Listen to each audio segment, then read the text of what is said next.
دیکھیں DHA میں جو اس کا محل وقوع ہے وہ ہے سمندر کے پاس جو موجودہ ہم جہاں بیٹھے ہوئے ہیں. یہ ایک یونیک جگہ تھی جو ارلی 60s میں اس کی بنیاد رکھی تھی. ہمارے نیول ایڈمرل تھے US سعید صاحب نے اس کی بنیاد رکھی تھی, اور یہ شہداء کو اور جو غازی آفسرز تھے اور جو 65 کی جنگ میں جو شہید ہوئے ان کی فیملی تھی, تو بیسیکلی یہ ان کے ذہن میں چیز تھی کہ ہر آفسر کو ایک بینیفٹ دیا جائے. ان کی سروسز ہوتی ہیں لیکن یہ واحد شعبہ تھا جو اپنی جان قربان کرتا ہے, اور الحمدللہ آج اگر پاکستان قائم و دائم ہے تو اس ادارے کی وجہ سے, پاکستان آرمی کی وجہ سے, پاکستان نیوی اور پاکستان ایئر فورس کی. تو یہ جوائنٹلی DHA کے نام سے یہ سمندر کے پاس انہوں نے ڈیولپ کیا. اس کے بعد سے آپ دیکھ لیں کہ 20-25 سال ہو گئے ہیں اس ادارے کو, اور یہ ایک مضبوط ترین ادارہ. سب سے بڑی چیز کہ اس پہ ایک ٹرسٹ ہے کہ جو ڈاکیومنٹ آج 1960 میں جس کے نام پلاٹ تھا آج بھی اسی کے نام ہے, اور اگلی آگے رہتی نسلوں تک بھی وہ پلاٹ اسی کا رہے گا. تو پاکستان میں اس سے بنیادی چیز جو ٹرسٹ ڈیفیسٹ تھا وہ DHA نے آ کے پورا کیا, اور الحمدللہ میں بڑے خوشی محسوس کرتا ہوں کہ میں DHA کا حصہ ہوں.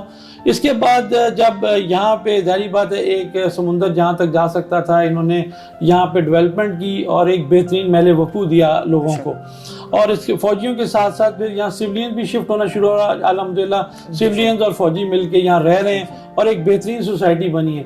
اس کے ساتھ جب ظاہری بات ہے جگہ کم پڑتی گئی تو DHA سٹی کے نام سے انہوں نے پروجیکٹ اناؤنس کیا سپر ہائی وے پہ, جو یہاں سے تقریباً 1 گھنٹے کی مسافت, 56 کلومیٹر. لیکن انشاءاللہ تعالیٰ جب یہ ہمارا ایکسپریس وے بن جائے گا تو ودن 30 منٹس ہم انشاءاللہ DHA سٹی میں ہوں گے.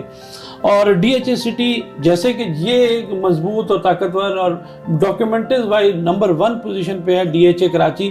اسی طرح پھر انہوں نے DHA سٹی کا بنیاد رکھی, اور DHA سٹی میں آفسرز کو الاٹمنٹ ہوئی. پھر دیکھتے دیکھتے سولینز بھی وہاں انویسٹمنٹ کرنا شروع ہو گئے. آج الحمدللہ انہوں نے سیکٹر 3 پورا ہینڈ اوور کر دیا ہے اور وہاں گھر بن رہے ہیں. سیکٹر 2 جو ہے وہ ڈیولپ ہو رہا ہے, سیکٹر 5, سیکٹر 7, اسی طرح تقریباً سیکٹر 14 تک انہوں نے سڑکیں بنا دی ہیں.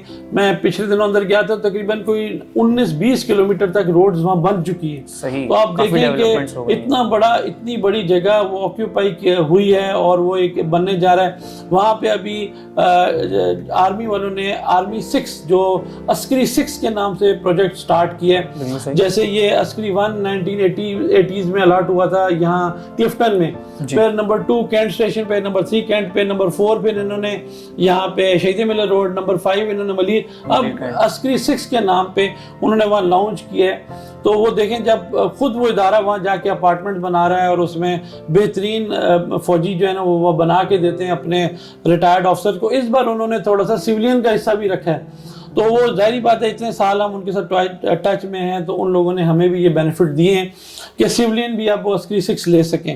اس کے بعد دیکھیں ARY لگونا کیا چیز ہے کہ ایک آرٹیفیشل سمندر دنیا میں 2 ہی کمپنیز بنا رہی ہیں. تو ایک آرٹیفیشل سمندر وہاں ڈیولپ ہوگا جس کی باقاعدہ لہریں ہوں گی, جس کی کمپنی کے ساتھ ایک ایگریمنٹ ہوگا جو کہ اگلے 50 سال تک وہاں اس کو مینٹین کریں گے. الحمدللہ ان کا یہ ایگریمنٹ ہو گیا ہے اور وہاں کام بھی شروع ہو گیا, ڈگنگ بھی شروع ہو گئی ہے. اس میں انہوں نے ایک تقریباً کوئی ان کے 20 سے 25 بلڈنگیں ہوں گی جس میں 2 bedroom, 1 bedroom, 3 bedroom, 4 bedroom, penthouses اور ایک شہر آباد ہونے جا رہا ہے وہاں پہ. تو کافی چیزیں کافی اسٹرکچر وائز انہوں نے بہتر. کہنے کا مطلب یہی ہے کہ DHA سٹی ایک منی سٹی ہوگا اپنے آپ میں ہی, جیسے ایک بحریہ ٹاؤن اگر ہم اس کی ایگزامپل لیں, یا ڈیفنس کے ہم فیزز کی بات کریں تو ایک چھوٹا شہر اپنے آپ میں. اور اس میں کوئی دہرایا نہیں ہے کہ ڈیفنس جو ہے جانے مانے پروجیکٹس میں ان کا نام آتا ہے, اور اگر ہم بات کریں تو یہاں پہ کسی فراڈ کے کیسز بھی سب سے زیادہ کم ہوتے ہیں. تو یہ کہ ہم امید کرتے ہیں کہ DHA سٹی بھی ایک آگے سکسیسفل پروجیکٹ رہے. بالکل رہے گا, اور انشاءاللہ, اور یہ شیورٹی ہے کہ سکسیسفل بھی رہے گا, ٹرسٹ وردی بھی رہے گا. یہ ادارہ پاکستان فوج سے منسلک ہے. الحمدللہ ہماری جیسے فوج موجود ہے ویسے یہ ادارہ بھی مضبوط ہے. ویسے اب اس کے ساتھ ہی میں اگلے سوال پہ آپ سے آتا ہوں. جو میرا اگلا سوال ہوگا, میں اس میں ڈیفنس کی تو ہم نے بات کر لی ہے. اچھا, کافی لوگوں کے کوشچن ہوتے ہیں جو اینڈ یوزر ہوتے ہیں, یہاں رہنے والے بھی کافی سوال کرتے ہیں کہ ڈیفنس کے بیشتر ایسے پروجیکٹس ہوتے ہیں جس میں پانی کی قلت کا کافی سامنا رہتا ہے.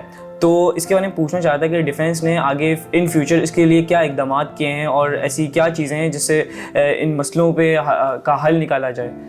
دیکھیں پانی کا مسئلہ جو ہے وہ ایک ڈیفنس کے مسئلہ نہیں ہے, پورے کراچی کا مسئلہ ہے. اب جو ہمارے ڈیفنس کو ایک کوانٹٹی میں واٹر اویلیبل ہے, وہ وہی واٹر ہے جو 1980-85 میں جو کیپیسٹی دی گئی تھی, اور وہ بھی آج تک پوری نہیں کی جا سکی.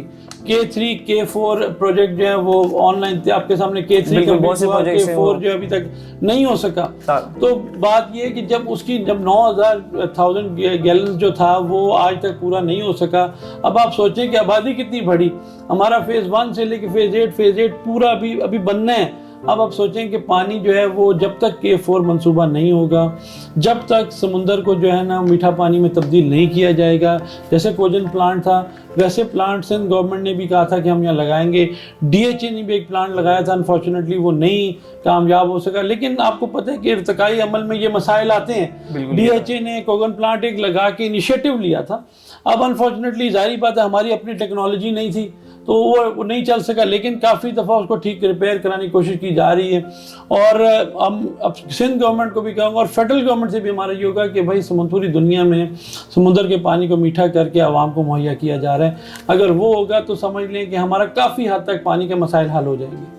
ٹھیک, تو اس کے ساتھ ہی میرا اگلا سوال بھی ڈیفنس کے حوالے سے ہی ہوگا کہ ہم پچھلے 5-6 سالوں سے ایک عرصے سے اگر ہم دیکھتے آ رہے ہیں تو ڈیفنس کی اگر میں مارکیٹس کی بات کروں تو یہاں پہ جو مارکیٹس کی ہم ریٹس کی بات کریں گے ایز این انویسٹر, تو ہم یہ دیکھ رہے ہیں جو وقت کے ساتھ جو یہاں پہ جو ایک مارکیٹ کی جو ویلیو تھی وہ کافی وقت سے اسٹیبلائز ہے, ایک کانسٹنٹ ریٹ پہ جا رہی ہے.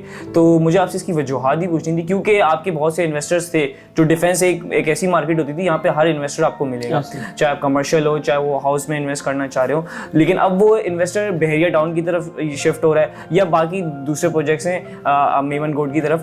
تو اس کی وجوہات کیا ہیں کہ ڈیفنس نے ایک ہی اسٹیبلائز ایک ہی ریٹ پہ ابھی تک؟ میں اس کی وجوہات یہ تھی کہ لا اینڈ آرڈر سچویشن, آپ کو پتہ ہے کہ یہ ایک پوش علاقہ ہے اور یہاں پہ شروع سے ہی لا اینڈ آرڈر پہ بہت توجہ دی گئی. اور یہاں پہ شفٹنگ آف ہاؤسز اس لیے ہوتا رہا کہ لوگ جب کراچی کی صورتحال خراب ہوتی تھی تو لوگ یہاں شفٹ ہوتے تھے. الحمدللہ کراچی کے حالات اب بہت بہتر ہیں. ہم پاکستان فوج نے اپنا کردار ادا کیا, رینجرز نے, پاکستان پولیس نے اپنی جانیں تک پولیس نے قربان کی. تو اس کی وجہ سے اب جب اسٹیبلٹی آئی ہے تو پورے شہر, یہ تو آپ کو پتہ ہے ایک خوبصورت شہر ہوتا تھا, کراچی کی ایک رونقیں ہوتی تھی, جیسے یہ روشنیوں کا شہر کہلاتا تھا اور ہے بھی الحمدللہ. اور آپ کو پتہ ہے کہ لائیولی فوڈ ہیں یہاں پہ, ریسٹورنٹس ہیں یہاں پہ, ہر چیز لائیو ڈے نائٹ یہاں پہ, یعنی کراچی جاگتا ہے جسے ہم کہتے ہیں. تو اس کی جو رونقیں جب بحال ہوئی تو اسکیم 33, MDA, تیسر ٹاؤن, اس کے بعد DHA سٹی, اس کے بعد جناب آپ دیکھیں اب GFS بلڈر والے, کمانڈر بلڈر والے, تو اور آپ نے دیکھیں ہاریزونٹل اور ورٹیکل دونوں ڈیولپمنٹس ہوئی. پھر اس کے بعد یہ شہر جب اب پتہ گرو کرتا جا رہا ہے, اب ظاہری بات جب گرو کرے, کراچی حیدرآباد آج سے 20 سال پہلے بالکل خالی ہوتا تھا, نوریہ آباد تک سوسائٹیاں اناؤنس ہو چکی ہیں. تو اس کی ریزن کیا ہے کہ اس کا مطلب ہے نیڈز ہیں, ہاؤسنگ کی نیڈ ہے. اب فیز 8 سے آگے تو ہم سی میں نہیں جا سکتے. تو ایک چیز تو اب یہ کیا ہے کہ یہ اب میچور جگہ ہو گئی ہے. یہاں پہ میں یہاں پہ آپ کو بتاؤں 40 لاکھ سے لے کے اور 2.5 کروڑ روپے کے اپارٹمنٹ بھی یہاں موجود ہیں, یعنی کہ ہم منیمم بھی یہاں پہ لے سکتے ہیں. اور اسٹیبلٹی سے یہ ہوتا ہے کہ کسی کی اگر قوت خرید ہے تو وہ یہاں خرید سکتا ہے. اگر ہم انہیپیٹلی پرائزز بڑھتی جاتی ہیں تو قوت خرید سے باہر ہو جاتی ہے. تو پھر جو یہاں اس محل وقوع میں آنا چاہتا ہے تو وہ خرید نہیں سکتا. اور بیسکلی سیکیورٹی اب اتنی اچھی ہو گئی ہے کہ اب میں نے دیکھا ہے کہ لوگ ایون کہ بحریہ ٹاؤن اور DHA سٹی میں اپنے گھر بنا رہے ہیں کہ وہ تھوڑا سا آؤٹ اسکرٹس میں جا کے رہنا زیادہ پسند, تھوڑی انوائرمنٹ وہاں بہتر ہے, پیسفل انوائرمنٹ ہوتا ہے تو لوگ زیادہ پریفرڈ کرتے ہیں. جو ڈیفنس کی بھی یہی وجہ تھی کیونکہ جو شہر کے شور شرابے سے ڈیفنس ابھی بھی اپنا یونیکنس, میں نے آپ کو کہا نا, سی کی وجہ سے ہمیشہ رہے گی. ابھی ہمارے بیچز دیکھیں, آپ کبھی گوادر سائڈ جائیں اور آپ کنڈ ملیر سائڈ اور سر اتنا خوبصورت بیچز ہیں. انشاءاللہ تعالیٰ آپ دیکھیں گے کہ یہ بیچز آہستہ آہستہ ڈیولپ ہوں گے. انشاءاللہ. اور اس کے ساتھ ہی میرا اگلا سوال پھر آپ سے ڈیفینس کے حوالے سے ہی ہے. ہم فیز 8 کی بات کریں تو فیز 8 ابھی سب سے زیادہ انویسٹر کا ایک مہو بنا ہوا ہے جہاں پہ سب سے زیادہ انویسٹمنٹ ہو رہی ہے, جس میں سب سے بڑی انویسٹمنٹ جو ہے ایمارٹ ٹاور جس کی ہم بات کریں, جس میں پرل ٹاور ہو گیا.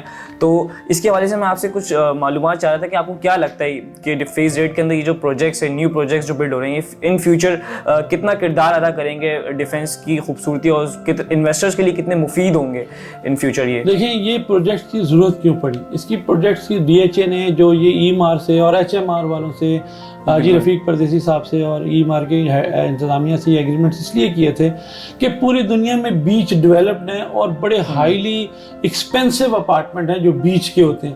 انفارچونیٹلی ہمارے یہاں 60s 70s میں سی ویو اپارٹمنٹس بنے لیکن لوگ مینٹین نہیں کر سکتے کیونکہ وہاں پہ تھوڑی مینٹیننس مہنگی ہے.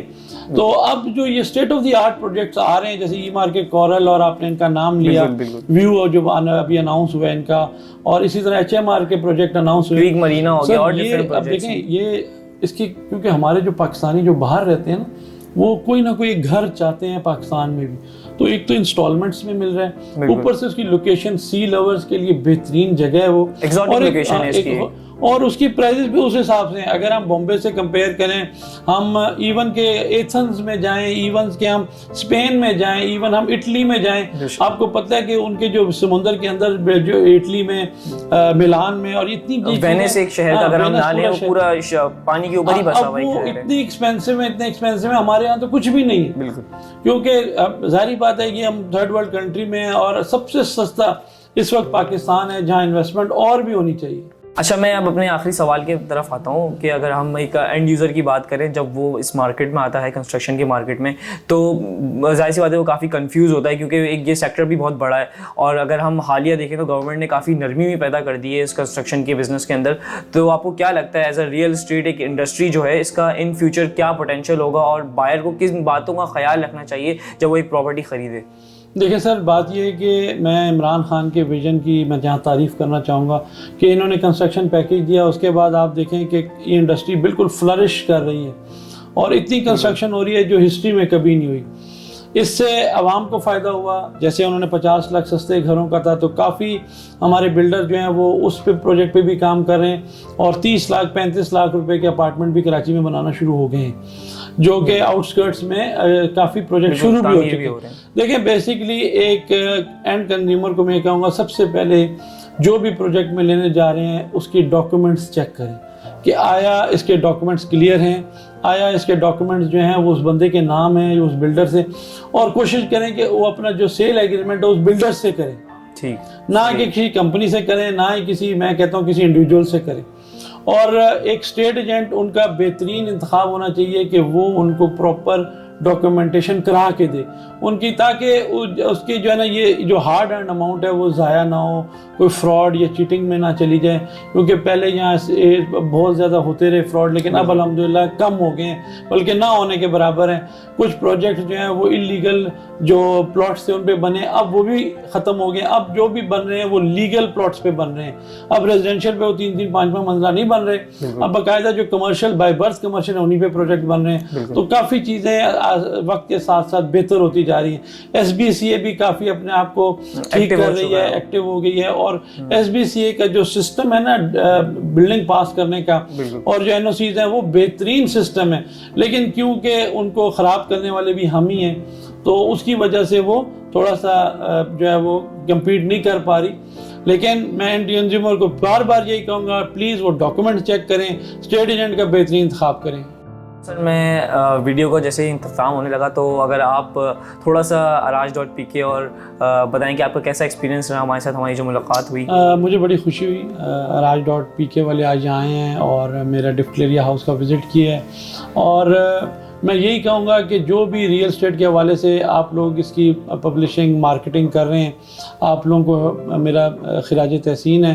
یہ ریئل اسٹیٹ گروئنگ انڈسٹری ہے پاکستان کی, اور اس میں aaraaj.pk اپنا کردار ادا کر رہا ہے, اور میں یہی کہوں گا کہ جو ڈیفینس اور کلفٹن کی مارکیٹ ہے اس میں آپ لوگ آئیں. یہاں پہ ریئل اسٹیٹ بہترین ریئل اسٹیٹ ایجنٹس ہیں. کراچی میں اس وقت D H S city, Bahria town, scheme 33, M D A, Taiser town, یہ سوسائٹیز اب ڈیولپ ہو رہی ہیں. آپ ڈاکومنٹس چیک کر کے آپ یہاں انویسٹمنٹ کریں. انشاءاللہ تعالیٰ کراچی شہر نے نہ پہلے کبھی مایوس کیا نہ آگے کریں. انشاءاللہ آپ کے انویسٹمنٹ میں برکت ہوگی. اور میں Araj.pk کا شکریہ ادا کرتا ہوں, وہ آج میرے چیمبر میں آئے. Thank you very much. Thank you so much mister Zubair, اور آپ کا بھی ہم بہت زیادہ مشکور ہیں کہ آپ نے اپنا وقت نکالا. اور ناظرین, اس کے ساتھ ہی ہماری آج کی ویڈیو اختتام کو پہنچتی ہے. میں آپ کا ہوسٹ سید شعیب قمر, ہمیں دیجیے اجازت. اور اس کے ساتھ ہی ہمارے یوٹیوب چینل کو بھی سبسکرائب کریں اور ہمارے سوشل میڈیا پیجز کو بھی فالو کریں ایسی مزید معلوماتی ویڈیوز کے لیے. اب ہمیں دیجیے اجازت. اور اگر آپ کو کوالٹی کے حوالے سے کوئی ایسی فیڈ بیک اگر آپ دینا چاہتے ہیں تو آپ ہمارے کمنٹ باکس میں میسج کر کے ہمیں اس رائے سے آگاہ کر سکتے ہیں. شکریہ, اللہ حافظ.